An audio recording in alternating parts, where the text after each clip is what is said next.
تو یہ جو ڈنکی والا سسٹم ہے کہ ڈنکی لگا کے یورپ کی سرحدوں کی طرف جانا، یہ اللہ تعالیٰ کی دی ہوئی نعمت کی ناشکری ہے۔ یہ جان اللہ تعالیٰ نے عطا کی ہے، اس کی قدر کیجئے اور اپنی زندگی کو اللہ کے نام لگائیے۔ اور دوسری دعا ہم یہی کرتے ہیں، جو سفر کے لیے نکلے ہوئے اللہ سب کو خیر و عافیت سے منزل مقصود تک پہنچا دے۔ تو اللہ کریم فرماتے ہیں تمہارے بچے کشتیوں میں سوار، یہ ہماری نشانی تھی۔ وَإِن نَّشَأْ نُغْرِقْهُمْ، اگر ہم تمہارے بچوں کو کشتیوں میں غرق کر دیں، سمندروں میں ڈبو دیں، فَلَا صَرِيخَ لَهُمْ وَلَا هُمْ يُنْقَذُونَ، نہ کوئی ان کو بچانے کے لیے آئے گا، نہ ان کی کوئی فریاد سننے کے لیے آئے گا۔ تو اگر تم منزل مقصود پہ پہنچتے ہو، صبح گھر سے نکلتے ہیں، آپ یقین کیجئے سارا دن روڈ پہ ہوتے ہیں، کتنے لوگ دیکھتے ہیں ہم، کسی کا بائک پہ ایکسیڈنٹ ہو گیا ہے، کسی کا کار پہ ایکسیڈنٹ ہو گیا ہے، کوئی ایسے ایکسیڈنٹ ہوتے ہیں کہ جن کی شناخت بھی نہیں ہوتی۔ تو بس یہ جب شام کو اپنے گھر میں پلٹتے ہیں، یہ اللہ کا شکر ادا کیا کریں، گھروں والے بھی اللہ کا شکر ادا کریں کہ یا اللہ تیرا شکر ہے ہمارا خاوند گھر آ گیا، ہمارا باپ گھر آ گیا، ہمارا بھائی گھر آ گیا۔ آپ بھی اللہ کا شکر ادا کیا کریں، یہ اللہ کی نشانی ہے کہ اللہ صحیح سلامت شام کو واپس گھر لوٹا دے۔ مگر اللہ فرماتے ہیں کون تھا ان کی فریاد کو پہنچنے والا، ان کو بچانے والا؟ ان نشاء نغرقہم، اگر ہم تمہیں مار دیتے رستے میں، ہم تمہارا ایکسیڈنٹ کر دیتے، ہم تمہیں غرق کر دیتے، ڈبو دیتے، تو یہ اللہ کی نشانیوں میں سے ایک نشانی ہے۔ الا رحمتا منا ومتاعا الی حین، یہ اپنے گھروں میں جو صحیح سلامت آ جاتے ہیں، ایک مدت ہے، ایک وقت ہے، چانس دیا جا رہا ہے، اور سب سے بڑا کہ یہ اللہ کی رحمت کی چھاؤں ہے، ماؤں کی دعائیں ہوتی ہیں، اللہ کی رحمت کی چھاؤں ہوتی ہے کہ یہ زندگی کا نظام چل رہا ہے۔ وَإِذَا قِيلَ لَهُمْ، اپنی نشانیوں کا تذکرہ فرمانے کے بعد اللہ کریم ارشاد فرماتے ہیں وَإِذَا قِيلَ لَهُمْ، جب ان سے کہا جاتا ہے وَإِذَا قِيلَ لَهُمُ اتَّقُوا، بچو ڈرو، مَا بَيْنَ أَيْدِيكُمْ، جو عذاب تمہارے سامنے ہے، بچنے کی کوشش کرو۔ یعنی یہی آپ مثال لے لینا جو میں نے پہلے عرض کی ہے کہ روزانہ آپ بھی دیکھتے ہیں، میں بھی دیکھتا ہوں، روڈ پہ کتنے ایکسیڈنٹ ہوتے ہیں۔ تو اللہ کریم فرماتے ہیں تم اگر بچ کے گھر واپس آ گئے تو تم یہ اللہ کی نشانی پہ غور و فکر کیوں نہیں کرتے؟ ڈرو، بچو، ما بین ایدیکم، جو تمہیں سامنے نظر آ رہا ہے، وما خلفکم، اپنے پیچھے دیکھ لو۔ کتنے لوگ ہیں، کتنی اقوام عالم کا تذکرہ قرآن کریم نے کیا کہ جن کو اللہ کریم نے ہلاک کر دیا۔ تو اللہ کریم فرماتے ہیں کہ بچنے کی کوشش کرو ان عذابوں کو دیکھ کے۔ اچانک موت بھی عذاب کی ایک صورت ہوتی ہے کہ جب بندے کو توبہ کی توفیق ہی میسر نہ ہو۔ لعلکم ترحمون، تم بچنے کی کوشش کرو تاکہ تم پہ رحم کیا جائے۔ وما تأتیہم من آیت من آیات ربہم، لیکن المیہ یہ ہے کہ جب بھی ان کے پاس اللہ کی نشانیوں میں سے کوئی نشانی آئی، الا کانوا عنہا معرضین، یہ لوگ اعراض کرنے والے ہوتے ہیں۔ ہم زلزلہ دیکھتے ہیں لیکن اپنی دنیا تبدیل نہیں کرتے، ہم سیلاب کی آفتیں دیکھتے ہیں لیکن ہم خود کو بدلنے کی کوشش نہیں کرتے۔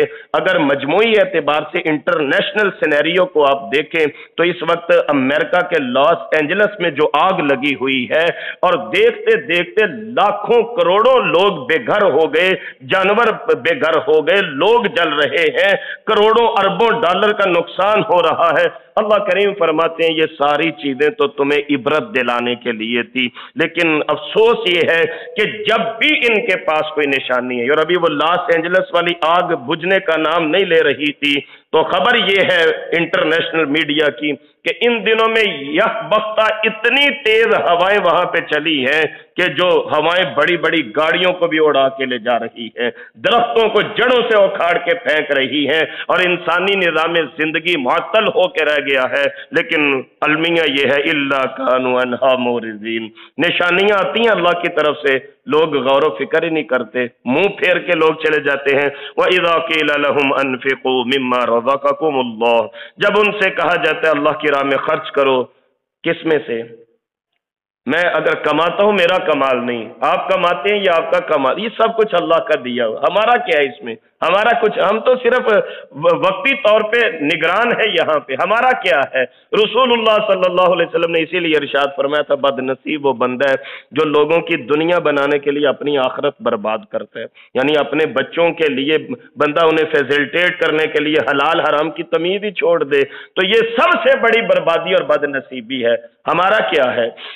ہمارا نہ بینک بیلنس آ جائے گا، نہ جمع پونجی ساتھ جائے گی، نہ پلاٹ، گھر، مکان، کھیت کھلیان ساتھ جائیں گے، ساتھ کیا جائے گا؟ کفن کے 2 ٹکڑے جائیں گے، اور ساتھ کیا جائے گا؟ جو اپنے ہاتھ سے اللہ کی راہ میں خرچ کیا ہوگا، جو اللہ کی رضا کے لیے خرچ کیا ہوگا، جو نیک عمل کیا ہوگا، جو نافع کا علم ہوگا، لوگوں کو علم سکھایا ہوگا۔ تو اللہ کریم فرماتے ہیں جب ان سے کہا جاتا ہے انفقوا مما رزقکم اللہ، تمہارا کمال نہیں، یہ اللہ کا کمال ہے، تمہیں رزق عطا فرمایا، تو اللہ کے دیے ہوئے میں سے اللہ کی راہ میں خرچ کرو۔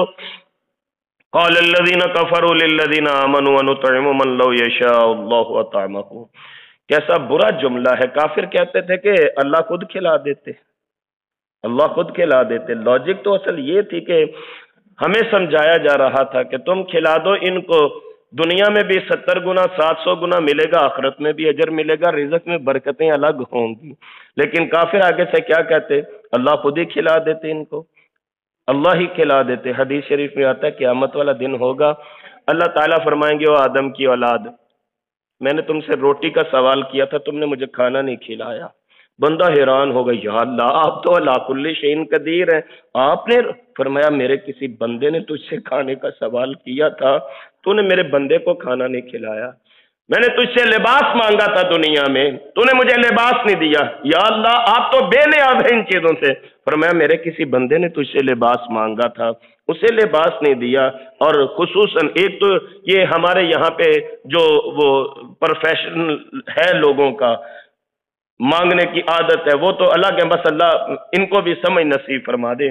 لیکن یقین کیجئے جب کوئی بندہ آ کے یہ کہتا ہے نا کہ اللہ کے نام پہ دو، تو اس وقت سر سے پاؤں تک انسان سوچ میں پڑ جاتا ہے، میرا کیا ہے؟ یہ میری جیب میں جو پیسے اللہ کے دیے ہوئے، اس نے میرے اللہ کے نام کا سوال کیا ہے۔ یہ بہت بڑی ایک آزمائش ہوتی ہے۔ رسول اللہ صلی اللہ علیہ وسلم اسی لیے کسی سوال کرنے والے کو خالی نہیں لوٹایا کرتے تھے۔ حضرت بلال فرانس سیکٹری تھے حضور کے، وزیر خزانہ تھے، حضرت بلال کے پاس حساب ہوتا تھا، کوئی مانگنے والا آتا، حضور فرماتے بلال اسے کچھ دے دو، بلال کہتے یا رسول اللہ خزانہ خالی ہے، کچھ بھی نہیں۔ فرمایا پاس نہیں، کسی سے ادھار اٹھا کے دے دو، جب آئیں گے تو ہم واپس کر دیں گے۔ اب ایسا جذبہ کس میں ہے؟ اللہ کرے ہمارے اندر ایسا جذبہ ہو۔ لیکن وہ جیسے کافروں کا اعتراض تھا، المیہ یہ ہے کہ آج دیکھا دیکھی یہ دولت کے خمار میں ہم بھی ایسے ہی ہوتے جاتے ہیں۔ یہ اسی لیے رسول اللہ علیہ السلام نے فرمایا تھا کہ حسد کرنا تو جائز نہیں، لیکن 2 لوگوں پہ رشک ضرور کیا کرو۔ ایک وہ بندہ جس کو اللہ نے دین کا علم دیا، وہ لوگوں کو دین پڑھاتا ہے، تو رشک کیا کرو یا اللہ مجھے بھی اتنا علم دے، میں بھی لوگوں کو پڑھایا کروں۔ ایک وہ بندہ جس کو اللہ نے مال دیا ہو، وہ اللہ کی راہ میں خرچ کر رہا ہے، جو بھی خرچ کر رہا ہے، تو رشک کیا کرو یا اللہ مجھے بھی اتنا مال دے، میں بھی آپ کی راہ میں خرچ کروں۔ لیکن دیکھا دیکھی جیسے جیسے انسان مالدار ہوتا ہے، یہ دل تنگ ہونا شروع ہو جاتا ہے۔ یقین کیجیے میں اگلے دن مارکیٹ میں کھڑا تھا، ایک بندے نے آ کے ابھی منہ سے بھی نہیں بولا، اور بزرگ آدمی تھا، نظر آ رہا تھا یہ ڈیزرونگ پرسن ہے، حقدار ہے، لیکن اس کے باوجود وہ بندہ بھی پاس آ کے کھڑا ہے، میرے بالکل برابر میں ایک آدمی کھڑا تھا، وہ گل پڑ گیا اس بندے کے، یار جہاں بھی جائیں تمہارے جیسے لوگ ہی سامنے ہوتے ہیں۔ او بھائی ہمارا کیا ہے؟ کچھ بھی نہیں، ابھی سانس نکل جائے کیا ساتھ لے کے جانا ہے؟ تو ایسا نہ کسی کو کہا کریں، تم لوگوں نے یہ وتیرہ ہی بنا رکھا ہے مانگنے کا، تم لوگوں نے عادت ہی بنا لی ہے، کہاں سے میں دوں تمہیں؟ ہم نے کیا دینا؟ مما رزقکم اللہ، ہمیں تو اللہ دے رہے ہیں، ہم اللہ کی راہ میں تقسیم کر رہے ہیں۔ وہ حضرت موسیٰ والی جو حکایت ہے، ایک بندہ غربت کے ہاتھوں، افلاس کے ہاتھوں، فاقوں کے ہاتھوں تنگ تھا، ایک دن آ کے عرض کرنے لگا حضور دعا کیجئے جتنا میرے نصیب میں اللہ ایک دن دے، میں کھا کے مر جاؤں، دنیا سے کہاں، یہ روز روز جو بھوک کاٹ رہا ہوں۔ حضرت موسیٰ کلیم نے اللہ تعالیٰ سے اس کی بات کی، اللہ تعالیٰ نے فرمایا اس کے مقدر میں صرف اتنا رزق ہے، وہ 2 بوری اناج تھا، 3 تھا، 4 تھی، خیر جتنا بھی تھا وہ اس کو اللہ کے حکم سے دے دیا گیا۔ کافی مدت کے بعد حضرت موسیٰ کا اس محلے پہ گزر ہوا تو وہاں پہ جناب لنگر خانہ کھلا ہوا تھا، لوگ آ رہے ہیں، کھانا کھا رہے ہیں، فری دسترخوان لگا ہوا ہے، لوگ کھانا کھا کے جا رہے ہیں۔ حضرت موسیٰ بڑے حیران ہوئے، اللہ تعالیٰ سے جب سوال کیا اس کے متعلق تو اللہ تعالیٰ نے فرمایا اس کے مقدر میں وہی تھا جو اس وقت اس کو دے دیا گیا۔ لیکن بندہ بڑا سیانا نکلا، اس نے میرے ساتھ تجارت شروع کر دی، وہ جو اس کے مقدر میں تھا اس کو دیا گیا، اس نے سارا میری راہ میں خرچ کر دیا اور مجھ پہ قرض ہنسنا چڑھا دیا۔ اب میں نے کیا کیا؟ کئی گنا بڑھا کے واپس کیا، بس اس دن سے وہ ہمارے اوپر قرض چڑھا رہا ہے، ہم قرض اتار رہے ہیں، ہم جو اس کو دیتے ہیں وہ ہماری راہ میں خرچ کر دیتا ہے۔ تو بھائی یہ بہت بڑی خوبی ہے، اللہ کے دیے ہوئے مال میں سے اللہ کی راہ میں خرچ کرنا، اس سے عظمتیں ملتی ہیں، مال میں برکت ہوتی ہے، صرف دل کو غنی کرنے والی بات ہے، دل کو حوصلہ دینے والی بات ہے۔ اللہ اکبر کبیرہ۔ کافروں کی یہ عادت ہے کہ وہ کہتے کہ اگر اللہ چاہتے تو اللہ ہی کھلا دیتے انہیں، ہم کیوں کھلائیں؟ ان انتم الا فی ضلال مبین، تم تو کھلی گمراہی میں پڑے ہو۔ پھر اعتراض کرتے ہیں وَيَقُولُونَ مَتَى هَذَا الْوَعْدُ إِن كُنتُمْ صَادِقِينَ، ہم نے آپ سے سنا ہے کہ اگر ہم نافرمانی کریں گے تو عذاب آ جائے گا، اگر سچے ہیں تو کہاں ہے وہ عذاب؟ لے کے آئیں وہ وعدہ پورا ہو۔ مَا يَنظُرُونَ إِلَّا صَيْحَةً وَاحِدَةً، اللہ فرماتے ہیں وہ نہیں انتظار کر رہے مگر ایک چیخ کا، تَأْخُذُهُمْ وَهُمْ يَخِصِّمُونَ، وہ اس حال میں انہیں آئے گی کہ وہ جھگڑا کر رہے ہیں۔ قیامت بھی اسی طرح آنی ہے۔ سرکار فرماتے ہیں ایک بندہ دودھ دو رہا ہوگا اپنے جانور کا، بھینس کا، گائے کا، دودھ نکال رہا ہوگا، بالٹی پکڑ کے ابھی گھر نہیں جائے گا، واپس قیامت آ جائے گی۔ ایک بندہ کھانا کھانے کے لیے بیٹھا ہوگا، لقمہ توڑے گا بھی منہ کے قریب لے کے آئے گا، قیامت آ جائے گی۔ یہ اتنی اچانک قیامت آنے والی ہے۔ تو اللہ کریم فرماتا ہے جب ان کو پکڑ آتی ہے وَهُمْ يَخِصِّمُونَ، یہ آپس میں جھگڑا کر رہے ہوتے ہیں، نافرمانیوں میں، دنیا داری میں یہ اپنے آپ کو غرق کیے ہوئے ہیں، اچانک اللہ کی پکڑ آ جاتی ہے، اچانک اللہ کی طرف سے عذاب آ جاتا ہے۔ فَلَا يَسْتَطِيعُونَ تَوْصِيَةً، پھر وصیت کی توفیق بھی نہیں ملتی۔ اگر وصیت آپ نے کرنی ہے، یہ ایک مسئلہ بس وہ ضمناً آ گیا تو اچھی بات ہے، ہمارے علم میں ہونا چاہیے۔ رسول اللہ صلی اللہ علیہ وسلم فرماتے ہیں اگر تم میں سے کوئی وصیت کرنا چاہتا ہے وہ ایک رات بھی خالی نہ جانے دے، یعنی اگر میرا ذہن ہے میں نے اپنی اولاد کے لیے وصیت کرنی ہے، پھر میں یہ نہ انتظار کروں کل یا پرسوں میں کر لوں گا، یہ حدیث کا مسئلہ ہے، وہ آج ہی مجھے وصیت کرنی چاہیے۔ ایک حدیث میں آتا ہے سرکار فرماتے ہیں جس نے وصیت کرنی ہے اس کو چاہیے وصیت لکھ کے اپنے سرانے کے نیچے رکھ کے سوئے۔ مطلب کیا کہ لیٹ نہ کرو، وصیت فوراً کر دو۔ وگرنہ کیا ہوتا ہے؟ یہ سورہ یاسین ہے، فَلَا يَسْتَطِيعُونَ تَوْصِيَةً، ایک وقت ایسا آتا ہے کہ گھر سے نکلیں گے، گھر والوں کو فون کال آ جائے گی آپ کے ابو کا ایکسیڈنٹ ہو گیا، فوت ہو گئے ہیں، گھر سے نکلیں گے فون کال آ جائے گی یہ جی جہاں ایک بندہ گرا ہوا پڑا ہے آپ کا بندہ ہے، یہ اس کی جیب سے یہ نمبر نکلا ہے۔ فَلَا يَسْتَطِيعُونَ تَوْصِيَةً، سورہ یاسین بتا رہی ہے اچانک ہی کسی دن ایسا کام ہوگا وصیت کا موقع بھی نہیں ملے گا، تو وصیت ضرور کرنی چاہیے، اگر کرنا چاہتے ہیں تو ضرور کرنی چاہیے وصیت، لکھ کے اپنے بچوں کے لیے وہ رکھ دے تاکہ بعد میں بچے بھی آپس میں دست و گریباں نہ ہوتے رہیں۔ وَلَا إِلَىٰ إِلَيْهِ يَرْجِعُونَ، جو بات میں نے پہلے کہی ہے کہ کسی دن گھر سے نکلیں گے گھر والوں کو صرف ایک کال ہی موصول ہوگی، ان کی دنیا اجڑ جائے گی، کسی دن گھر سے نکلیں گے گھر واپس آنا نصیب نہیں ہوگا، کسی دن گھر سے نکلیں گے اپنا گھر دیکھنا نصیب نہیں ہوگا۔ یہ سورہ یاسین نے بتایا وَلَا إِلَىٰ أَهْلِهِمْ يَرْجِعُونَ، اپنے گھر میں وہ واپس نہیں آئیں گے، وصیت کی توفیق نہیں ہوگی۔ تو اس سے پہلے ابھی یہ سانسیں چل رہی ہے، میرے بھائی ان کو غنیمت سمجھتے ہوئے اپنے آپ کو اپنی اولاد کو دین کے قریب کریں، نمازوں کے قریب کریں، اللہ کے ساتھ اپنا معاملہ درست کر لیں، کیونکہ موت کی تلوار ہمارے سروں پہ لٹک رہی ہے، کسی بھی دن ہمارے جنازے کا اعلان ہونے والا ہے۔ بس اللہ سے یہ دعا کریں اللہ موت سے پہلے موت کی تیاری کی توفیق نصیب فرما دے، اور مر کے تو اللہ کو پیارا ہونا، اللہ مرنے سے پہلے اپنا پیارا بنا لے، اللہ کے مقرب ترین لوگوں میں شامل ہو جائیں۔ اس دعا کے ساتھ آج کا سبق مکمل فرما لیجئے۔ اللہ تعالیٰ قرآن پاک کی آیات کی ہمیں عملی تفسیر بننے کی توفیق نصیب فرما دے۔ یہ مسائل جو ہم سنتے ہیں، سناتے ہیں، پڑھتے ہیں، پڑھاتے ہیں، میرے کریم مالک ہم سب کو ان پہ عمل کی توفیق نصیب فرما دے۔ ہم اپنی صبح کا آغاز فہم القرآن جیسے عظیم عمل سے کرتے ہیں، اس کی بدولت اللہ تعالیٰ میرے اور آپ کے دن کے باقی معاملات میں رحمت و برکت برکتوں کا نزول فرما دے۔ جو نرینہ اولاد کے آرزو مند ہے میرے کریم مالک علی کل شیء قدیر اللہ نیک اور صالح زندگی والے صحت مند بیٹے نصیب فرما دے۔ جو صاحب اولاد ہیں اللہ ہمارے بچوں کو نیک فرما دے۔ جو بیٹے بیٹیوں کے رشتوں کے لیے پریشان ہے اللہ نیک اسباب پیدا فرما دے۔ جو اپنے بچوں کے کاروبار کے لیے پریشان ہے اللہ ہمارے بچوں کے لیے نیک روزگار نصیب فرما کے رزق حلال کی وسعت نصیب فرما دے۔ بیماروں کو شفاء کاملہ عاجلہ نصیب ہو اور اللہ ہمارے فوت شدگان کی بخشش فرما دے۔ فجر کی نماز پڑھتے سلام پھیرتے فوراً رسول اللہ علیہ السلام فرمایا کرتے تھے اللہم انی اسألک علما نافعا ورزقا طیبا وعملا متقبلا۔ اللہ علم وہ عطا کیجئے گا جو نفع والا ہو۔ یہ دعا کیا کریں کہ علم ہمیں نفع والا نصیب جو فائدہ دے ہمیں اور ہمارے علم سے لوگوں کو فائدہ ہو، ایسا علم اللہ نصیب فرما دیں، اور رزق اللہ پاکیزہ حلال نصیب فرما دیں، اور عمل اللہ ایسا نصیب فرما دیں جو اللہ کی بارگاہ میں قبول ہو جائے۔ بڑی جامع دعا ہے، فجر کے بعد پڑھا کریں۔ یہ تھے محترم محمد سلیمان شاکر صاحب جو قرآن مجید کی تفسیر کی کلاس پڑھا رہے تھے، جسے ویڈیو ترتیب دے کر یوٹیوب چینل دنیا دین پر محفوظ کیا گیا ہے۔ قرآن مجید کا ترجمہ اور تفسیر سیکھنے کے لیے اور دینی سوالات کے جوابات کے لیے واٹس ایپ گروپس میں شامل ہونے کے لیے 00923352520207 00923167983575 00923007446434۔ قرآن سمجھیں، قرآن سمجھائیں، دوسروں کو بھی قرآن سمجھنے کی دعوت دیں۔